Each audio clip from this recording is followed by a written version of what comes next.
Shattered vows. The champagne flute shattered against the oak floor, a jagged scream of glass that silenced the murmur of the vow renewal guests. My wife, Elise, stood frozen at the altar, her ivory gown glowing under the chandelier's golden light, her lips trembling as if the words she'd just spoken had burned her tongue. "I never actually loved you, Nathan," she'd said, her voice a blade slicing through the sacred hush. "Not even at the start." The room spun, crystal shards glinting like accusations, the scent of lilies choking the air, the weight of 100 eyes pinning me to the spot. 10 years of marriage, 2 kids, a life woven together with promises, unraveled in a single breath. I forced a smile, the kind that stings like a fresh cut. "Elise, what are you saying?" My voice cracked, a pathetic quiver I hated myself for. The guests, our families, our friends, shifted uneasily, their whispers a low hum, like static before a storm. Her eyes, those hazel pools I'd drowned in since we were 20, darted away, landing on the man in the third row. Daniel, her co-worker. His tie was slightly askew, his jaw tight, and I knew.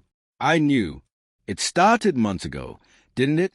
The late nights of the office, her phone angled just out of view, the way her laugh felt borrowed when we were together.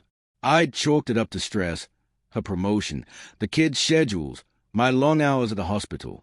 I'd rationalized the distance, told myself love ebbs and flows. But there were signs, weren't there? The perfume she never wore from me, the text she deleted before bed, the way she flinched when I touched her shoulder. Each one a splinter under my skin, ignored until it festered. "Say it again," I said, stepping closer, my shoes crunching glass. The air was thick with the scent of spilled wine and betrayal. Her hands twisted the bouquet, petals falling like tears she refused to shed. "Nathan, she started, but Daniel stood, his chair scraping the floor. "Elise, don't," he said, his voice low but commanding, like he owned her. My chest boned, a primal rage clawing up my throat. I wanted to scream, to shatter every perfect thing in this room, but I held still, my pulse hammering in my ears. "Why now?" I asked, my voice barely a whisper, but it carried the weight of a decade's devotion. The guests were statues, their breaths held, as if the room itself awaited her answer. Elise's gaze flicked to Daniel, then back to me, and I saw it. Guilt, yes, but also defiance. "Because I can't lie anymore," she said. "I thought I could love you, Nathan.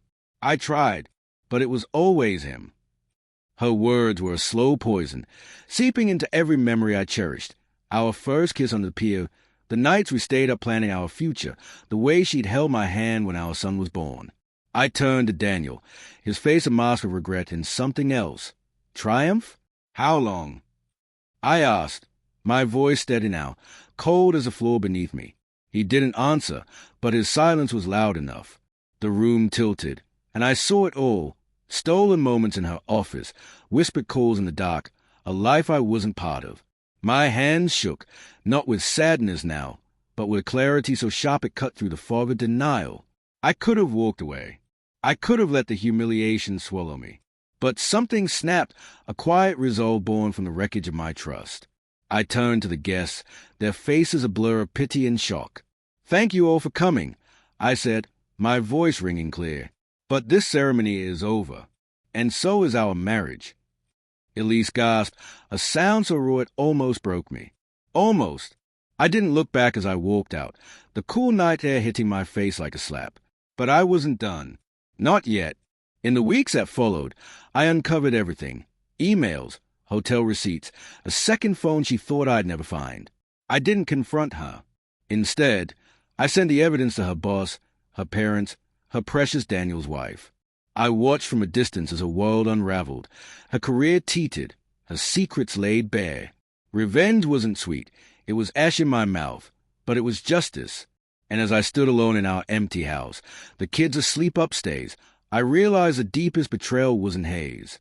It was mine, for loving someone who never loved me back.